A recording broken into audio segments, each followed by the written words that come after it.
Subscribe करें और bell दबाएं ताकि कोई खबर रह न जाए।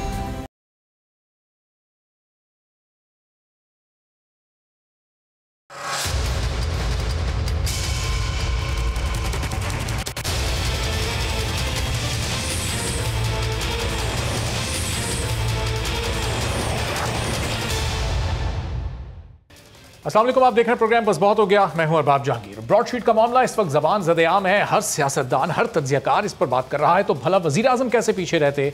आज वज़ीर आज़म ने ट्वीट किया कि पनामा पेपर्स के बाद ब्रॉडशीट ने भी हमारे अमीर हुक्मरानों की करप्शन और मनी लॉन्ड्रिंग को बेनकाब किया है। पहले पनामा पेपर्स के जरिए हमारे अमीर हुक्मरानों की करप्शन और मनी लॉन्ड्रिंग सामने आई और अब ब्रॉडशीट ने अब अशराफिया की बड़े पैमाने पर करप्शन और मनी लॉन्ड्रिंग को बेनकाब कर दिया है। और बैनुल-अक़वामी इंकशाफात के बाद अब यह अशराफिया इंतकामी कार्ड के पीछे नहीं छुप सकती।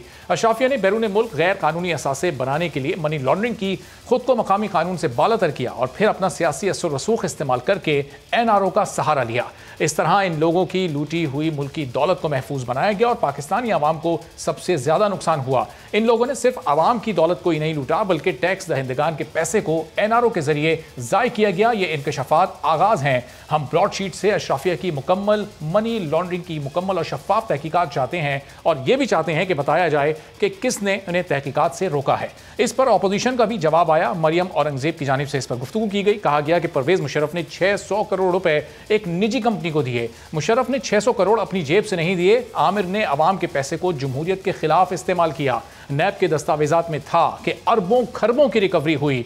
परवेज मुशर्रफ ने $5 नहीं दिए क्योंकि रिकवरी नहीं हुई थी, झूठ बोला गया था। परवेज मुशर्रफ, पीपल्स पार्टी और नून लीग ने ब्रॉडशीट को पैसे नहीं दिए क्योंकि यह झूठ था। मरियम औरंगजेब ने क्या कहा, जरा ये आप सुन लीजिए। तो ये एक और बड़ा चैलेंज बनकर ऐसा लगता है कि हुकूमत के सामने आ गया है और हुकूमत के लिए चैलेंजेस बढ़ते जा रहे हैं और वज़ीर आज़म इन चैलेंजेस से निपटने के लिए मुतहरिक भी दिखाई दे रहे हैं। वज़ीर आज़म ने वज़ीर दाखिला शेख रशीद को एक अहम टास्क सौंप दिया है और टास्क ये है कि मदारिस के बच्चों को PDM एहतजाज में शिरकत करने से रोका जाए और इस पर अमल के लिए वज़ीर दाखिला शेख रशीद फौरी हरकत में भी आ गए हैं और कल उलमाए कराम से वो मुलाकात करेंगे और उन्हें हुकूमती तरजीहात से मुतालिक ब्रीफ करेंगे। अगर शेख रशीद अपने इस टास्क को पूरा करने में कामयाब हो गए तो क्या PDM के जलसों में जो बड़ा क्राउड हमें नजर आता है इसमें कोई वाज़े फ़र्क देखने में आएगा? क्या कोई वाज़े कमी देखने में आ सकती है? इस पूरी सूरत हाल पर गबन शोज़ब साहब, पाकिस्तान तहरीक इंसाफ की रहनुमा, हमारे साथ मौजूद हैं। इफ्तिखार अहमद साहब, सीनियर सहाफ़ी, सीनियर तज्ज़ियाकार, वो भी हमारे साथ मौजूद हैं। कमल साहब, ज़रा आपकी इजाज़त से इफ्तिखार साहब से मैं शुरू कर लूँ, फिर आपकी तरफ आता हूँ। इफ्तिखार साहब, ये जो टास्क दिया है वज़ीर आज़म ने शेख रशीद साहब को कि अब मदरसे के बच्चों को PDM के जलसों में ना आने दिया जाए और उलमाए कराम से शेख साहब कल मिलेंगे, तो इसके बाद क्या PDM के जलसों के क्राउड में कोई वाज़े कमी हमें देखने में आ सकती है? देखिए, अगर ऐसा हुआ है कि कोई भी जलसे में किसी भी मदरसे का आदमी कभी भी नहीं आएगा, कोई बच्चा नहीं आएगा, तो बड़ा अच्छा फैसला है। इस पर तो अमल करवाना चाहिए और सारे मुल्क में इस पर अमल करवाना चाहिए। जो मदरसे हैं इनके बच्चों को इन जुलूसों में नहीं आना चाहिए। ये सिर्फ ये नहीं कि PDM के जलसे में बच्चे ना आएँ। ये तो असूली बात है कि जो मदरसे हैं पाकिस्तान के अंदर, इन मदरसों को अगर किसी ने इस्तेमाल करना है अपनी सियासी ताकत के तौर पर, हम असूली तौर पे इसके खिलाफ हैं कि बच्चों को लाके सड़कों पे खड़ा कर दिया जाए या बच्चों को लाके जुलूसों में शामिल किया जाए जो कि वोटर भी नहीं है। 18 साल के उम्र से कम किसी शख्स को लाना जलसे के अंदर, एक तो फ़ायदा कोई नहीं है, वो सिर्फ काउंटिंग हो सकती है, नंबर हो सकते हैं, इतने बच्चे आ गए या इतने लोग आ गए, दे आर नॉट वोटर्स, फ़र्क नहीं पड़ता। लेकिन असूली तौर पर मैं इस बात का हामी हूँ कि न सिर्फ मदरसों के बच्चों को, स्कूलों के बच्चों को ना प्राइम मिनिस्टर के तकरीबात में जाते सुनना चाहिए, ना मिनिस्टर्स की तकरीबात में उनको लाइनों में ला के खड़ा करना चाहिए और ना ही सियासी जलसों के अंदर उनको जीनत बनाया जाए। सही, चलें, आपने तो बिल्कुल आप कह रहे हैं कि ऐसा नहीं होना चाहिए और जलसे में मदरसे के बच्चों को नहीं जाना चाहिए। सैर कामरान साहबा, पीपल्स पार्टी की रहनुमा भी हमें ज्वाइन कर चुकी हैं। सैर साहबा, इस पर आप भी अपना रद्द-ए-अमल दे दें। फिर जरा कमल साहबा की तरफ मैं जाता हूँ कि मदरसों के बच्चों को आना चाहिए, जलसों में नहीं आना चाहिए। उनको बेचारों को इल्म भी नहीं होता, वो जलसों में आ जाते हैं, उन्हें पता ही नहीं होता जलसे का मकसद क्या है। बहुत बहुत शुक्रिया अरबाब। देखें, बात यह है कि हमें ये देखना है कि ये इब्तिदा की किसने, कि आपको याद है वो जो 2014 का धरना, कि कहाँ से जो है वो ताहिरुल कादी साहब, उनका मदरसा, उनके मदरसे के लोग, उनकी ख़वातीन, उनके बच्चे, ठीक है, और वो लाके इधर एक जो है वो मजमा इकट्ठा किया गया था और उसको जो है वो फैसिलिटेट भी किया गया था। तो मैं समझती हूँ कि इनको खौफ है PDM का। यकीनन आप बेफिक्र रहिए, आज सिर्फ जो है वो PDM के अंदर PDM से ताल्लुक़ रखने वाली पार्टी के हामी ही नहीं, आज टी चौक पे, आज जो है पार्लियामेंट के बाहर, आज पाकिस्तान में जगह जगह एहतजाज हो रहा है। आज अवाम का एहतजाज हो रहा है। आज जो आवाज़ें आ रही हैं वो अवाम की ज़्यादा आ रही हैं, ना जो आप उसको कोयटा के सानहे को भूल जाए, बच के सानहे को, वहाँ जो धरना था वो वहाँ पे किसी मदरसे के बच्चे थे, वहाँ मुतासरीन थे। इस्लामाबाद में जो है वो पेंशनर्स हैं, वो डॉक्टर्स हैं, वो नर्सेज हैं, वो टीचर्स हैं, वो जो है वो तमाम मुलाजमीन हैं जिनकी नौकरियां चली गई। तो देखिए वो लोग हैं जिनकी सफरिंग्स जो है वो ज्यादा है। इसी तरीके से सियासी पार्टीज जो है वो, हमारी तो हमेशा से ये रहा कि जो पार्टी के कारकुन है वो आते हैं, उनको कोई दावतनामा नहीं दिया जाता, वो इसलिए आते हैं या सफरिंग जो लोग हैं वो आके उनको जवाब देते हैं। और हमारे पे बड़ा प्रेशर है। आप आज अगर हम कहीं भी बाहर चले जाएं तो लोग हमसे पूछते हैं कि हमारी आजमाइश कब तक चलेगी। आप ये देखिए वजीर आजम साहब का तो मुझे समझ में नहीं आता कि वजीर आजम साहब जो है वो किस चीज की मुबारकबाद जो है वो बार बार आवाम को देते हैं। कि आप ये देखें कि आपकी बरामदात जो है वो 22 बिलियन रही और बांग्लादेश की 40 बिलियन, लेकिन वो तो मुबारकबाद नहीं दे रहे। हमारे यहाँ इमरान खान अहमद न्याजी साहब जो है वो मुबारकबाद दे रहे हैं। इसी तरीके से जो इरेगुलरिटीज है मवासलात की वजारत के अंदर वो 54 अरब हो गई और वज़ीर आज़म साहब मुबारकबाद दे रहे हैं। रेलवे के अंदर 94 अरब जो है इरेगुलरिटीज है और 13 अरब का खसारा है। वज़ीर आज़म साहब जो है, चलें सर साहब इस पर जरा डिटेल से बात करते हैं, क्योंकि आज जो इजलास वज़ीर आज़म ने हेड किया है उसमें उन्होंने महंगाई का भी मुख्तलिफ अदवार से जो पिछली माजी की हुकूमतें थी उनसे मवाजना किया है। अब उसमें क्या स्टेट सामने आए, कमल साहबा को भी जरा गुफ्तगू में शामिल करते हैं। कमल साहबा, पहले ये मदरसों के बच्चों वाले मामले पर जरा आप कमेंट कर दें कि शेख साहब अगर कामयाब हो भी गए तो इससे तो आप सिर्फ मौलाना साहब की पार्टी को महदूद करने में कामयाब होंगे। नून लीग और पीपल्स पार्टी तो मदरसे के बच्चों पर रिलाई नहीं कर रही होती।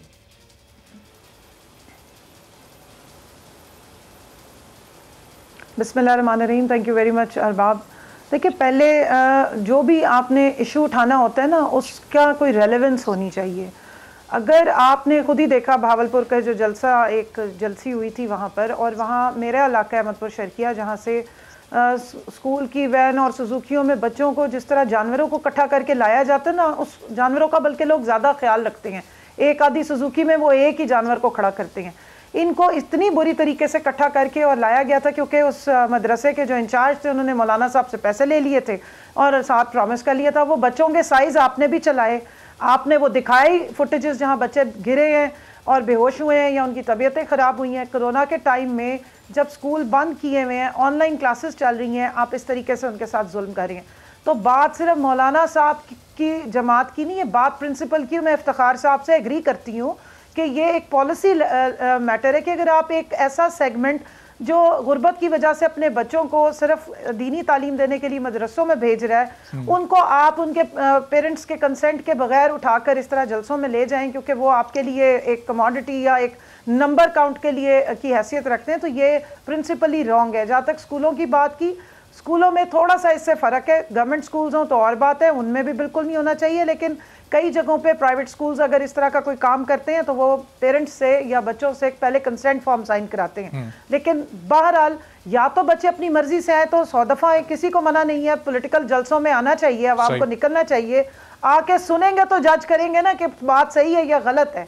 लेकिन अब प्रॉब्लम सारी है कि अगर हेड काउंट ही मेन बुनियाद है और उसमें आपने उनको फॉडर के तौर पे या चारे के तौर पे इस्तेमाल करना है कि अंधेरे में नजर आए कि बहुत लोग खड़े हुए हैं और झंडे पकड़ के बेचारों को आपने 8-8, 10-10 घंटे वहां खड़ा रखना है, ये जुल्म है और इसके लिए जो है वो एक स्टांस लिया जा रहा है। ठीक है। और जहां तक कामरान इन्होंने फरमाया, शहर कामरान साहिबा ने बहुत सारी बातें उठाई हैं।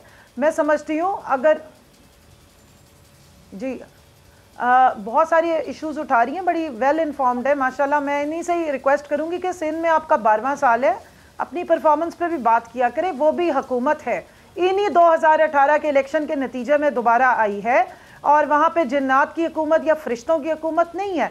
अगर इनके चेयरमैन जो आके 12वें साल कराची में बैठ के प्रेस कॉन्फ्रेंस करके अचानक से कहें कि मैं कराची को, देखे मैंने इनको काटा नहीं है, आप जरा हौसला से सुन ले, सच्चाई लगती है जाके जोर से, लेकिन कि 12वें साल कराची को आके कह रहे मैं अब इसको पेरिस बना दूंगा, जो अभी 3 महीने 4 महीने पहले पूरी दुनिया ने कराची क्या पूरे सिंध को वेनस बना हुआ देखा। और ये वो कराची शहर है जहाँ 12 सालों से इन्हीं की पार्टी के काइम अली शाह साहब भी वो रहे चीफ मिनिस्टर और अब माशाल्लाह मुराद अली शाह साहब है।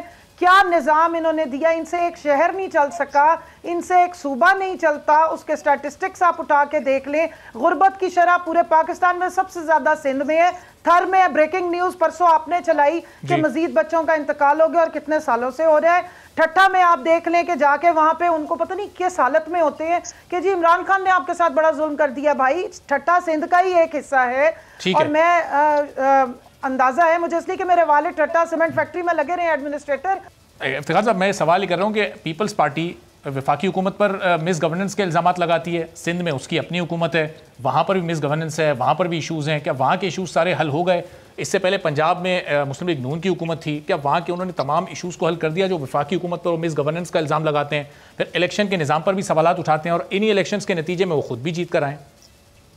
जब आपने 3 सवाल किए हैं और तीनों सवालों का अलग-अलग जवाब होगा जी। मिस गवर्नेंस का जहाँ तक ताल्लुक है, अगर किसी हुक्मरान पार्टी ने इक़्तिदार में आके अपने अवाम की खिदमत नहीं की तो उस पर उसको जवाबदेही करनी होगी उसकी कि वो उसने क्यों नहीं ऐसा किया। और जब से NFC अवार्ड हुआ है तो अरबा रुपया सूबों के पास गया और सूबे बिल्कुल आज़ाद थे उसको इस्तेमाल करने में।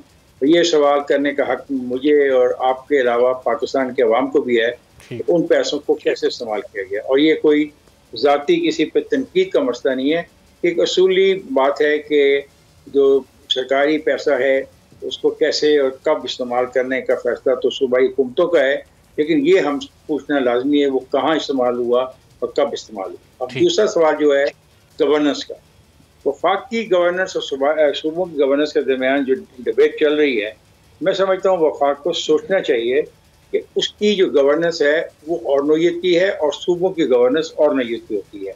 सूबों के पास ज़्यादा जिम्मेदारी हैं और सूबों के पास ज़्यादा काम है। वफाक के पास बहुत बेसिक काम है, बेसिक स्ट्रक्चर को उन्होंने हैंडल करना है। वफाक के अंदर जो इस वक्त इतराज़ आ रहा है सूबों की साबका हुकूमत पंजाब की और मौजूदा हुकूमत पीपल्स पार्टी की, वो है उनकी जो कॉन्ट्रैक्ट वो जो दे रहे हैं और जो वो मुआहदे कर रहे हैं उनके बारे में है।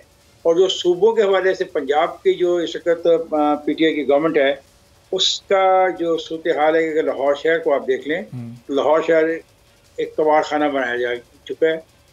आप कंपैरिजन कर लें, किसी से भी पूछ लें, किसी इंडिपेंडेंट सर्वे वाले से कह लें।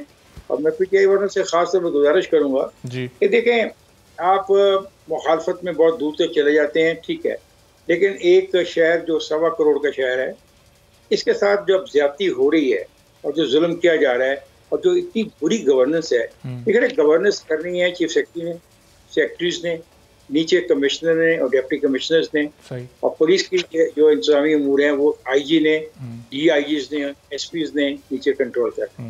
अब ये कहना है कि साबका हुकूमतें गलत थी, मैं मान लेता हूँ गलत थी, करेगा, लेकिन उनकी गलती की बिना पर आपको 2.5 साल हो गए हैं, गवर्नेंस तो आपके हाथ में। लाहौर शहर की सफाई किसके जिम्मे है? उनके जिम्मे तो नहीं जो चले गए। लाहौर शहर के अंदर जो ट्रेन चलती है उसकी जिम्मेदारी किस पे है? लाहौर शहर में जो BRT के स्टेशन हैं उसकी जिम्मेदारी किस पे है? लाहौर शहर में जो प्राइमरी स्कूल हैं उनकी अब जिम्मेदारी किस पे है? अब लाहौर शहर में आहिस्ता आहिस्ता ये जो हॉस्पिटल्स हैं उसमें फ्री मेडिसिन खत्म हो गई, शेख ज़ायद से शुरू हो गया क्योंकि शेख ज़ायद वफाक के पास है। ये बेस्ट, और इस बहस को बुरा नहीं मनाना चाहिए बल्कि कोशिश ये करनी चाहिए बरसिकदार पार्टी, खा वो पीपल्स पार्टी हो, खा वो PTI पंजाब में हो, कि जो ये तनकीद है इस तनकीद को बेहतर तरीके से हैंडल करें और परफॉर्म करें, क्योंकि परफॉर्मेंस जो है वो बेहतर है बजाय हम एक दूसरे की पर नुकता चेंज करें। और तीसरा आपका सवाल क्या था सर? अच्छा इफ्तिखार साहब, ये जो लाहौर का आपने जो हाल इस वक्त बयान किया है, 1.5 करोड़ आबादी का वो शहर, 1.25 करोड़ आबादी का वो शहर है, लेकिन जो 2.5 करोड़ आबादी का शहर कराची है, यहाँ जो मिस गवर्नेंस है या यहाँ की जो सूरत हाल है उसकी जिम्मेदार कौन है?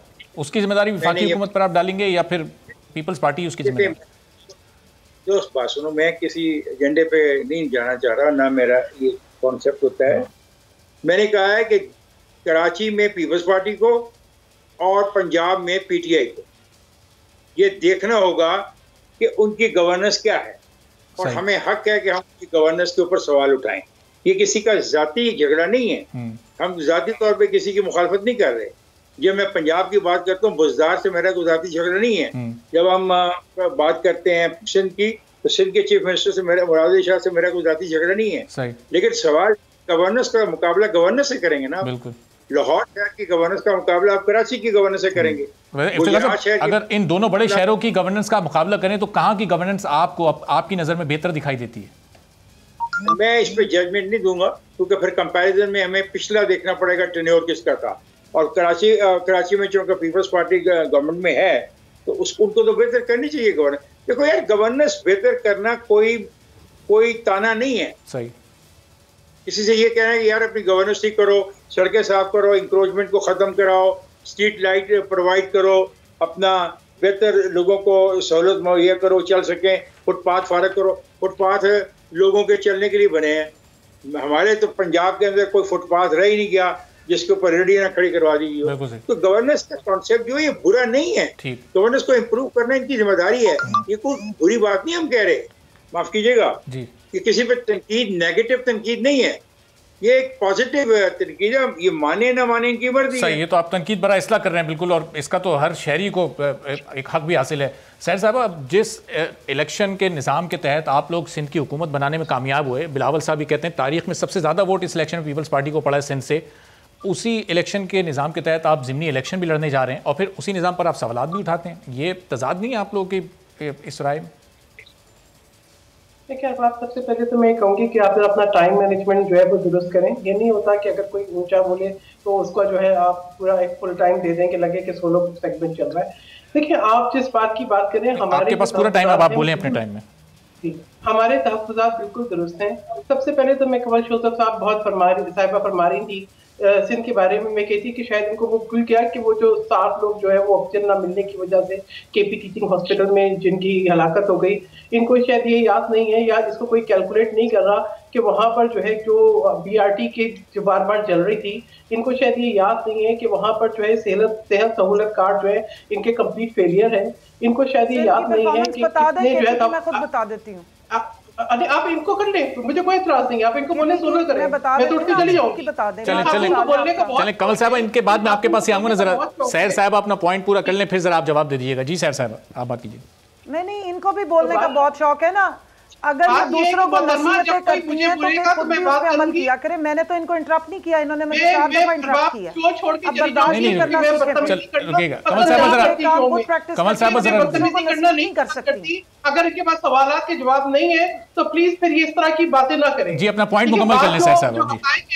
वो हकाइक है, वो हकाइक है। ये आप कोई ऐसी बात नहीं है कि रोज आप मुल्क के तमाम इदारे तबाह कर दें। आवाम देखती है कि आपके पास नहीं है सवालों के जवाब। जब भी आपकी 12 साल की बात आपसे सवाल पूछे जाए तो आप इसी तरह चीखती चिल्लाती। कमल साहब बस चंद लम्हों का जरा इंतजार करें, मैं आपकी तरफ आ रहा हूँ। सैर साहब अपनी बात मुकम्मल कर लें, फिर आता हूँ मैं। जी सैर साहब।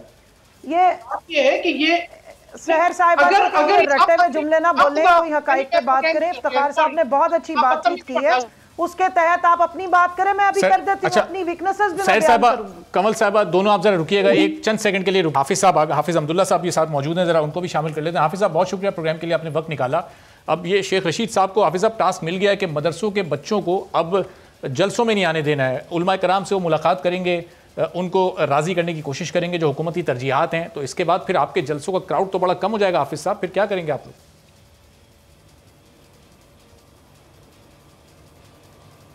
बिस्मिल्लाहिर्रहमानिर्रहीम। देखिए बात यह है कि जिस शख्स ने शेख रशीद को ये टास्क दी है कि मदरसे के बच्चों को पाबंद करे कि वो जलसों में यूटिलाइज ना हो, क्योंकि JI उनको जलसों में इस्तेमाल कर रहे हैं। बुनियादी मुद्दा ये है। अब आप इमरान खान की भी ट्रैक रिकॉर्ड दे के उनका वास्ता हमेशा बच्चों के साथ होता है। एक तो ये, दूसरी बात यह है कि क्या शेख रशीद का भी ट्रैक रिकॉर्ड ज़रा देखे। वो मशहूर है पिंडी बॉय के नाम से, शेख रशीद शिदा टली के नाम से। इसका तारीख़ी पस मंज़र भी ज़रा देखिए, इसका मतलब क्या है। तीसरी बात यह है, आप मदरसे की बच्चों की बात करते हैं कि वो जलसों में क्यों जाते हैं।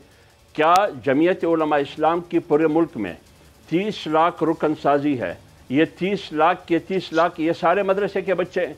जमीयत उलमा इस्लाम हमेशा 25 लाख 20 लाख वोट लेते हैं और इस मुल्क में हमेशा चौथे नंबर पर 5वें नंबर पर जमीयत उलमा इस्लाम की वोट है। क्या ये जो वोट हमें देते हैं ये सारे बच्चे हमें वोट देते हैं?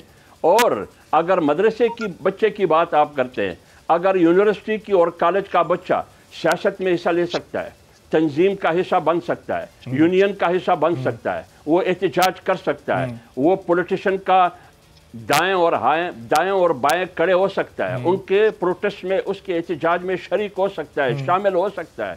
और जो भी जवान पाकिस्तान का आईन, पाकिस्तान का कानून, जो भी जवान जो वोटर लिस्ट में उसका वोट हो, वो वोट कास्ट कर सकता हो, वो जिसको भी वोट दे पार्लियामेंट में भेजने के लिए वो हक रखता है। लिहाजा जिस तरह वो हक रखता है, हाफिज साहब, ये यूनिवर्सिटी और कॉलेजेस के स्टूडेंट्स का जो आप जिक्र कर रहे हैं, उनके पास ऑप्शन होता है कि वो अपनी मर्जी के मुताबिक किसी भी सियासी जमात कर सकता है। वो उनका अपना एक विजन होता है, अपनी मर्जी के मुताबिक वो किसी भी सियासी जमात के जलसे में जा सकते हैं, उसका पार्ट बन सकते हैं। मदरसे के बच्चों के पास ऑप्शन नहीं होता। सुने ना, आप मेरी बात सुने। जी जी, आप फरमाइए।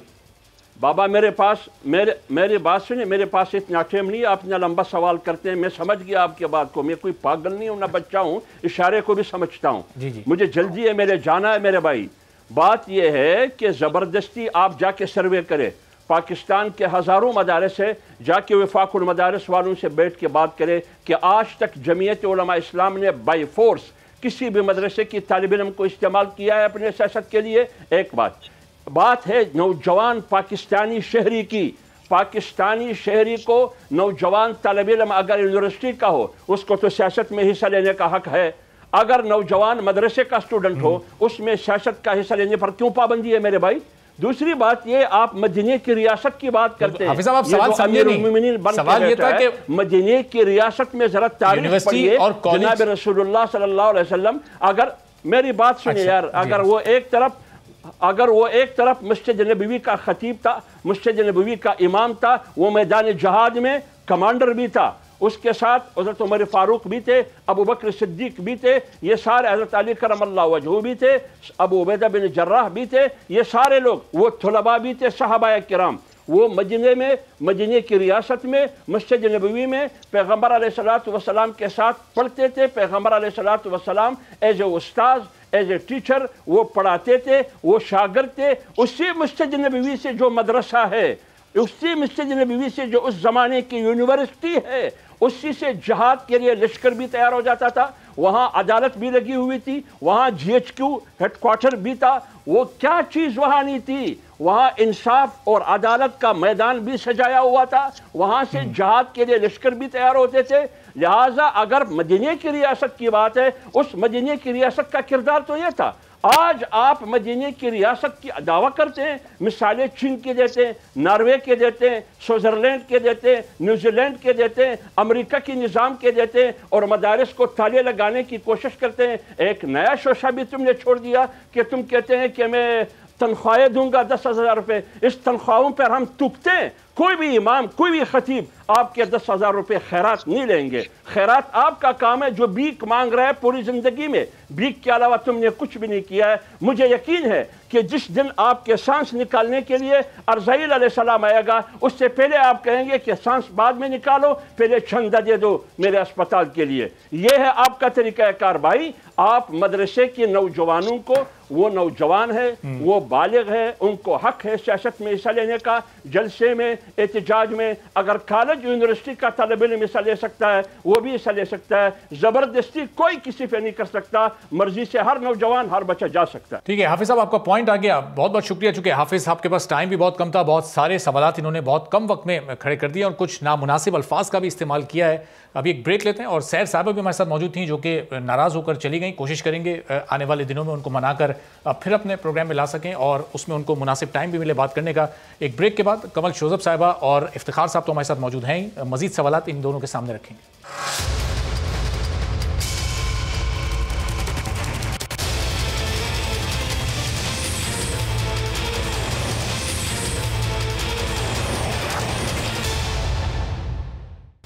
प्रोग्राम में एक बार फिर आपको खुशामदीद कहते हैं। पाकिस्तान तहरीक इंसाफ की रहनुमा कमल शोज़ब साहब हमारे साथ मौजूद हैं, सीनियर तज्ज़ियाकार इफ्तिखार अहमद साहब मौजूद हैं। और ब्रेक से पहले हाफिज़ अब्दुल्ला साहब ने बहुत सारे सवालात उठाए थे, जिनके जवाब यकीनन कमल साहबा देना चाहेंगे। और कमल साहबा, प्रोग्राम के आगाज़ में जो हम गुफ्तगू कर रहे थे कि वज़ीर आज़म ने आज जो पार्टी तर्जुमानों का इजलास हेड किया है, उसमें महंगाई से मुतालिक जो मवाजना किया उन्होंने माजी की हुकूमतों से, उसमें क्या स्टैट्स और फिगर्स सामने आए हैं? यकीनन उनको यही बताया गया होगा कि आज महंगाई बड़ी कम है, आज महंगाई का जो परसेंटेज है वो माजी की हुकूमतों के मुकाबले बड़ा कम है। वो स्टैट्स आप शेयर कर रही थी, ज़रा शेयर कीजिएगा।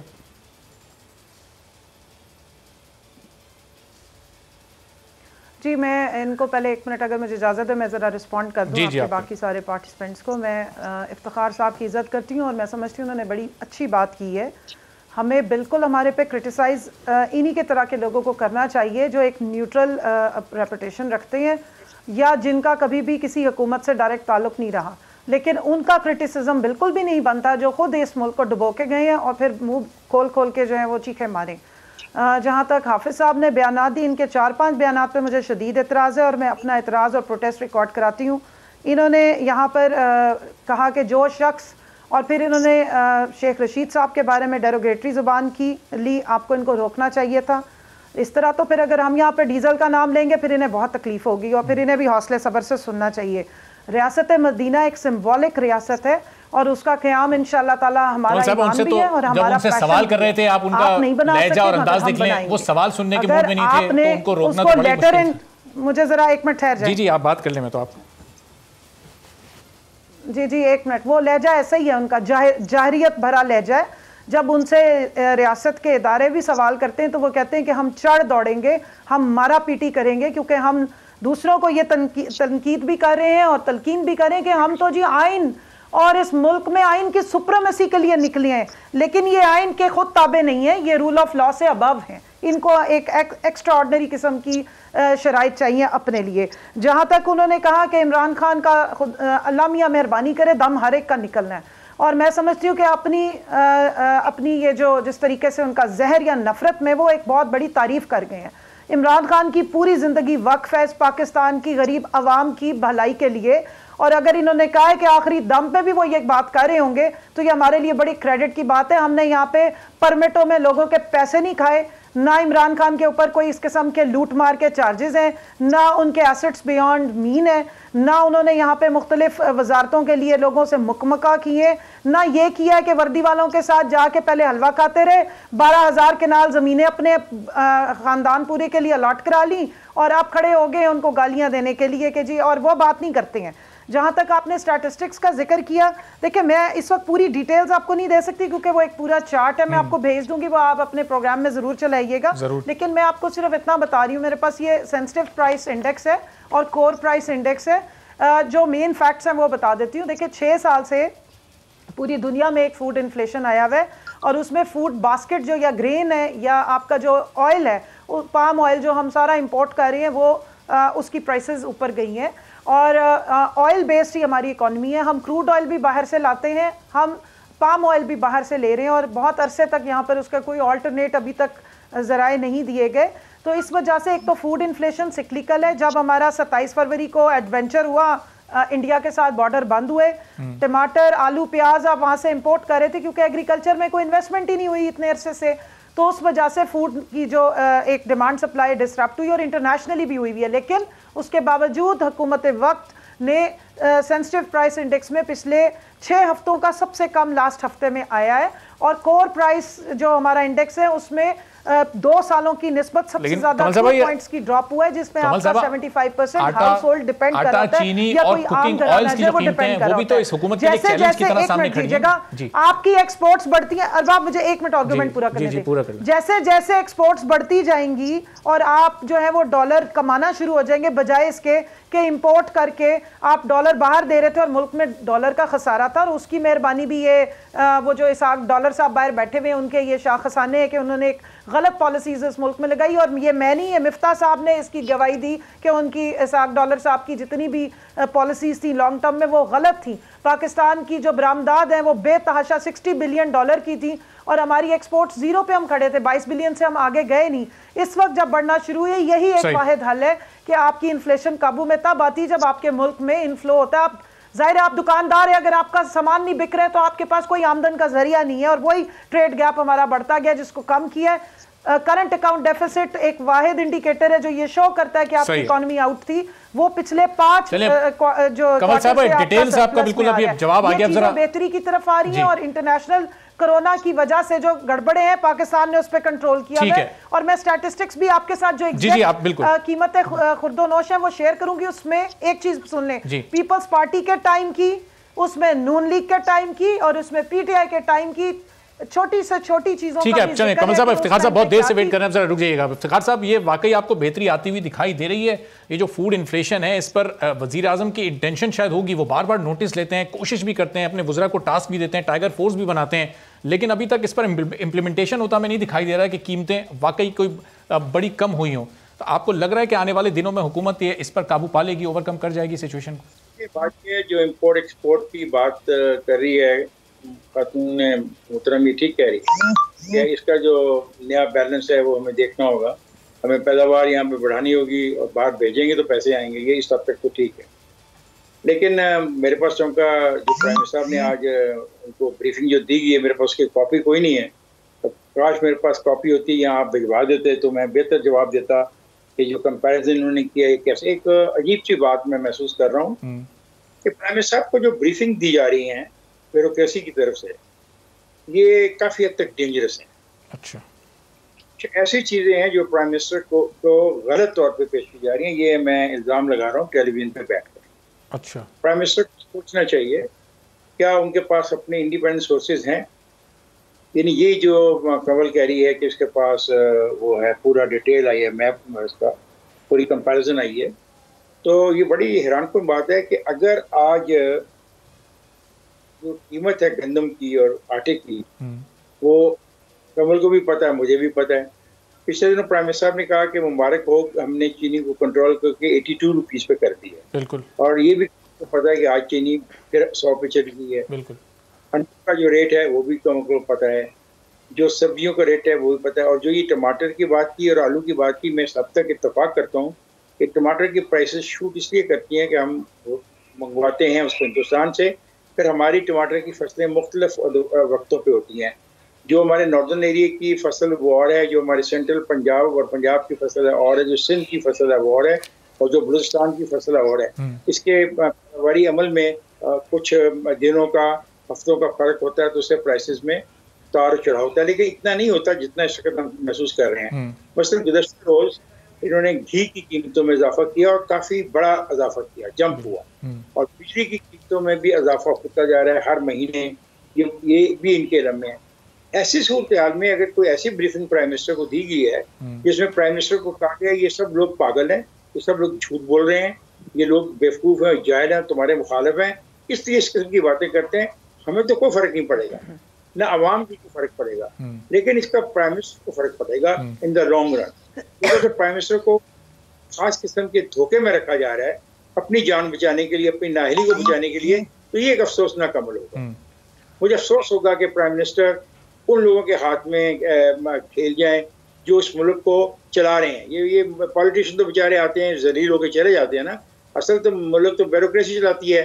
एक ऑफिसर आता है, वो 35 साल तक ऑफिसर रहता है हर कैपेसिटी में, एज AC से लेके फेडरल सेक्रेटरी तक, तमाम पॉलिसीज पे इम्प्लीमेंट वो कराता है, उनको कंट्रोल वो करता है, उनको इम्प्लीमेंट वो करता है। जिस तरह मैं पहले कह रहा था कि पंजाब में जो इसका प्रॉब्लम है गवर्नेंस की, वो चीफ सेक्रेटरी से लेके नीचे तक कोई काम नहीं हो रहा, उसकी गवर्नेंस खराब है, क्योंकि बुजदार ने तो आके सड़क के ऊपर सफाई नहीं करवानी और ना ही बुजदार ने टूटे हुए जंगलों को रिपेयर करवाना है। बुजदार तो एक चीफ मिनिस्टर है और बुजदार ने अब तो एक हुक्म देना हुक्म की इफ्तिखार साहब, ये जो अवामी रिएक्शन तो हर फोरम पर वज़ीर आज़म तक पहुंच रहा है ना, अगर ये ब्यूरोक्रेसी से डेंजरस ब्रीफिंग्स ले भी रहे हैं तो ट्विटर पर वज़ीर आज़म बहुत एक्टिव हैं, वहाँ पर लोगों से इंटरेक्ट करते हैं, मीडिया पर, मेन स्ट्रीम मीडिया पर तमाम दिन लोगों का रद्द-ए-अमल आता रहता है, महंगाई पर, वो वज़ीर आज़म की नज़रों से गुजरता होगा, तो फिर वो उन ब्रीफिंग्स पर क्यों यकीन कर रहे हैं? मैं थोड़ी सी जो इफ्तिखार साहब ने जो बयान किया, मैं उस कमल साहब मैं आ रहा हूँ, बस इफ्तिखार साहब अपनी बात कंप्लीट कर लें, फिर आपकी तरफ आ रहा हूँ। जी इफ्तिखार साहब।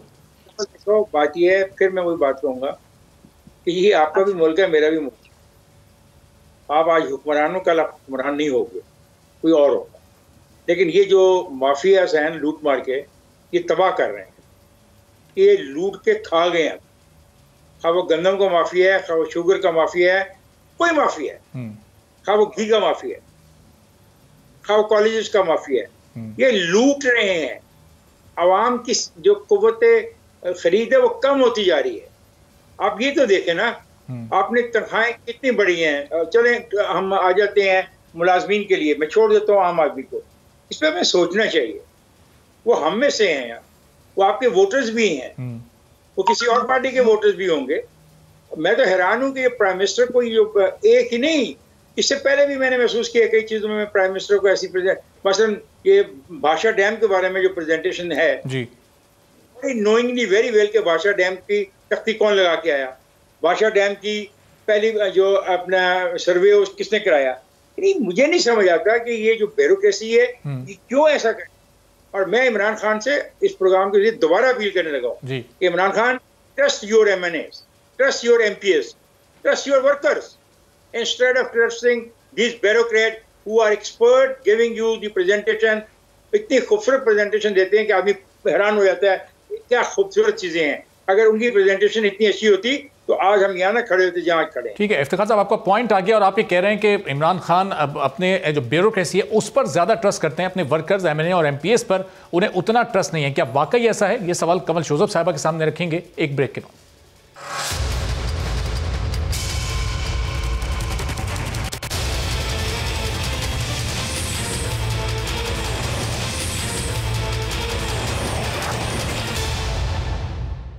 प्रोग्राम में एक बार फिर आपको खुशामदीद कहते हैं। जी कमल साहब, ब्रेक से पहले इफ्तिखार साहब ने जो सवाल उठाया था कि ब्यूरोक्रेसी पर ज़्यादा भरोसा करते हैं प्राइम मिनिस्टर इमरान खान साहब और अपने MNAs पर, MPs पर, वर्कर्स पर उन्हें उतना ज़्यादा भरोसा नहीं है जितना करना चाहिए और उनकी ब्रीफिंग्स पर यकीन करना चाहिए। क्या वाकई ऐसा है? आप समझती हैं ऐसा है?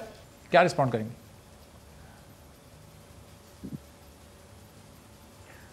देखिए, मैं इफ्तिखार साहब की बात से बहुत सारी चीज़ों से मैं एग्री करती हूँ, लेकिन मैं साथ थोड़ा सा इजाज़त के साथ जहाँ डिसएग्री करती हूँ मैं इनको इन्फॉर्मेशन दे दूँ कि प्राइम मिनिस्टर साहब ये ब्यूरोक्रेसी की जो बनाई हुई प्रेजेंटेशन है ये उस पर डिपेंड नहीं कर रहे हैं। मेरे जैसा जो घरेलू खातून भी हूँ मैं एक, और अपना घर भी रन करती हूँ, अक्सर आपको बताती रहती हूँ, मैं लिटरली मंडी से जब सामान मंगाती हूँ या जाके लेकर आती हूँ तो मैं उस सामान की जो लिस्ट है और उस पर जो रेट लिखे हुए होते हैं मैं वो तस्वीर खींच के भी प्राइम मिनिस्टर को बता रही होती हूँ कि आज ये रेट है, टमाटर का भी रेट है ये है, और मुख्तलिफ सेक्टर्स में क्या रेट चल रहा है और कहाँ हमें ज़्यादा ज़रूरत है कि हम जाके रेगुलराइज करवाएं।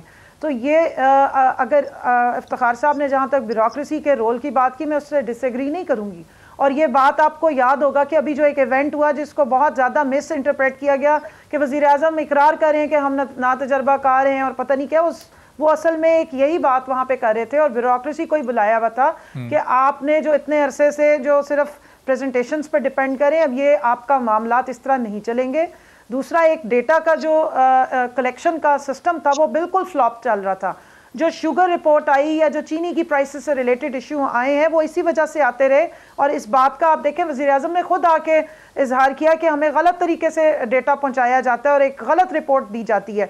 जहां तक चीनी की प्राइसेस की बात है, मैं क्लियर कर दूं, आप एक ऐड चलवा रहे हैं आजकल, देख रहे होंगे मुख्तलिफ बड़े चैनल्स पे बीच में चल रहा है, जो हमारी ये चीनी एसोसिएशन वाले चलवा रहे हैं कि जी ये जो केन इंस्पेक्टर हैं पंजाब के, उसने सपोर्ट प्राइस जो है किसानों को गन्ने की 300 रुपए कर दी है, इसको कम करके 200 किया जाए वरना चीनी महंगी हो जाएगी। तो अब मैं इस पे ये नहीं कहूंगी कि जो वो बात कह रहे हैं गलत है, मैं इसका क्रेडिट लूंगी इसलिए कि सबका दौरे हुकूमत में 120 रुपए 140, मेरा इलाका भावलपुर है, अहमदपुर शर्किया, वहां लगता है ये शुगर केन, वो 120-140 रुपए से ज्यादा किसान को मार देते थे 10-10 दिन 15-15 दिन ट्रालियां खड़ी रख के, और उसके बाद उनको कितने अरसे पेमेंट्स नहीं देते, उसकी कमर टूट जाती है किसान की। पहली दफा ये हुकूमत जो है किसान की फिक्र कर रही है, ये अपनी उसमें प्रॉफिट मेकिंग में कमी करना नहीं चाहते। दूसरी बात जो सबसे इंपॉर्टेंट है कि ये फर्स्ट टाइम हो रहा है कि 100% टैक्स रिकवरी भी है इसी एसोसिएशन से, जो हमेशा कच्ची पर्चियां बनाते थे। तीसरी बात, अगर ये फिजिबल नहीं है चीनी आपको इस इंडस्ट्री में, तो सॉरी हुकूमत सब्सिडी नहीं देगी, हम बाहर से इंपोर्ट कर लेंगे जहां से हमें सस्ती मिल रही है।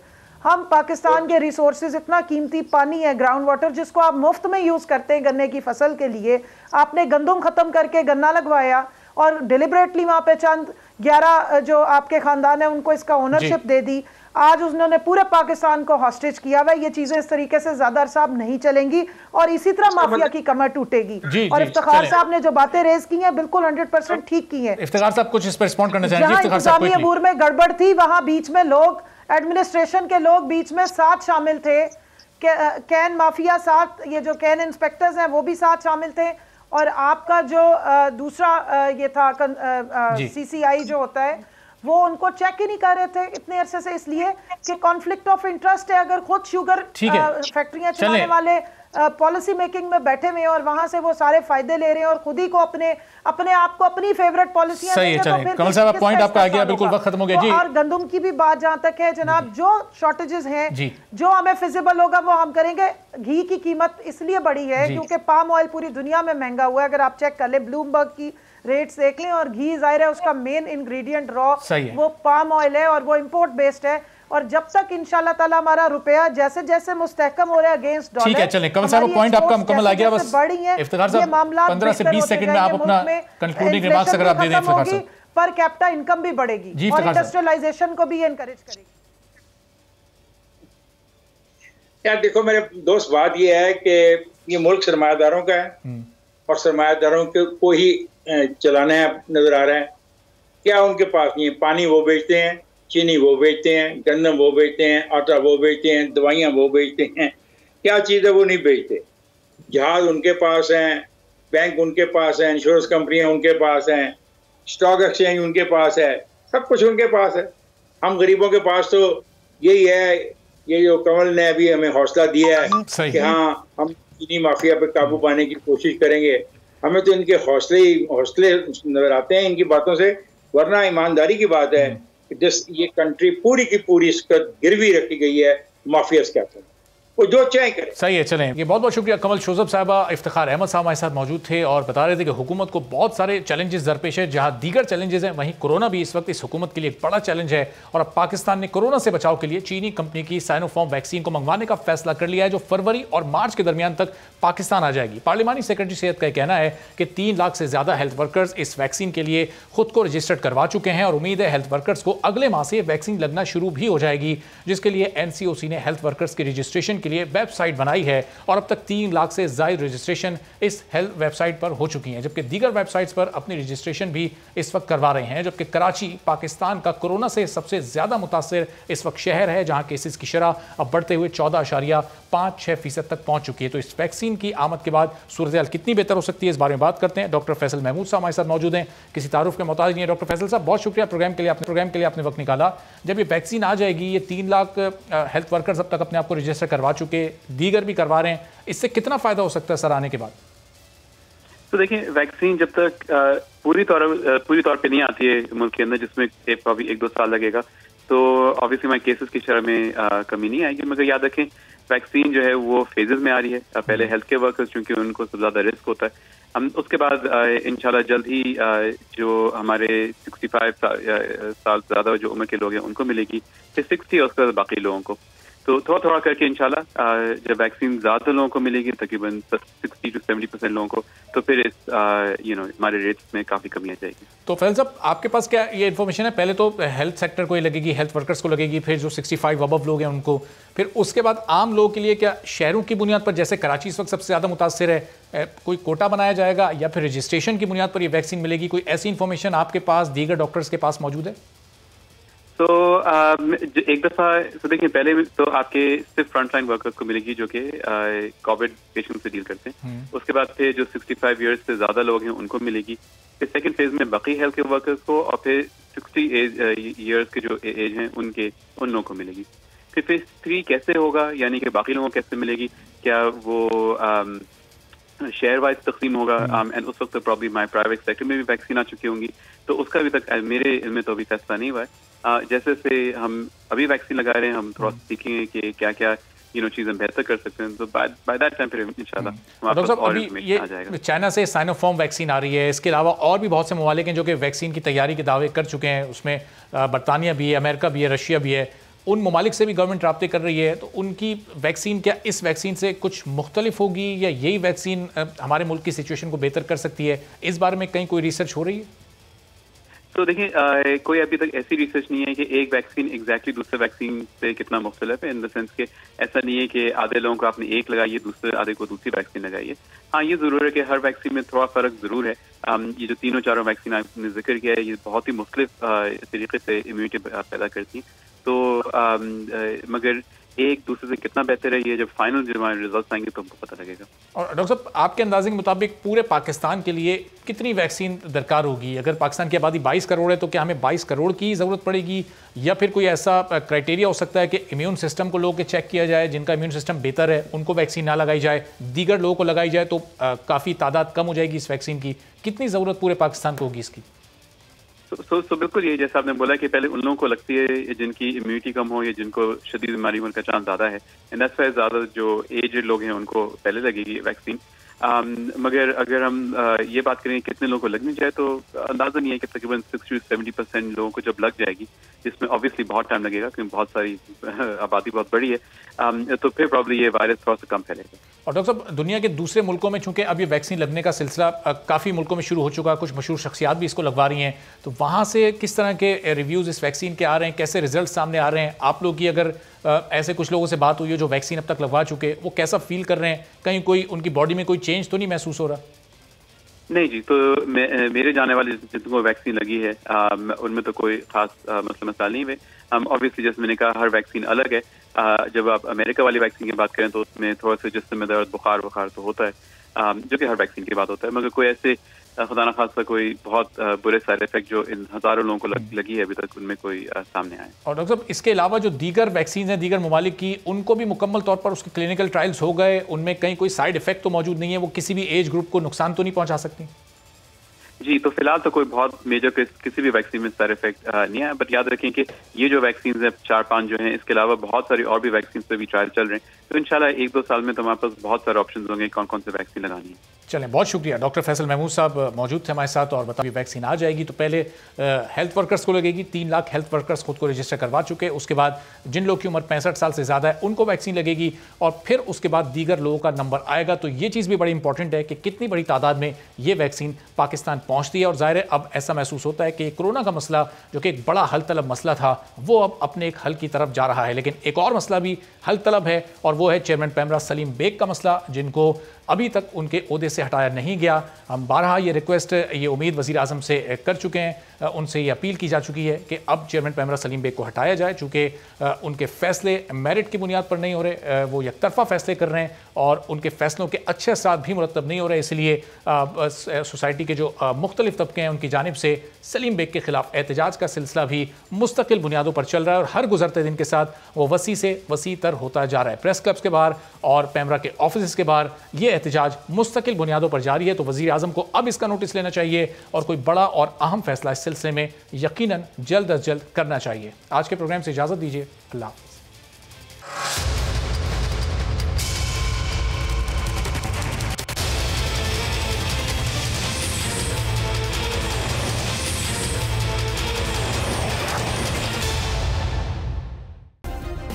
सब्सक्राइब करें और बेल दबाएं ताकि कोई खबर रह न जाए।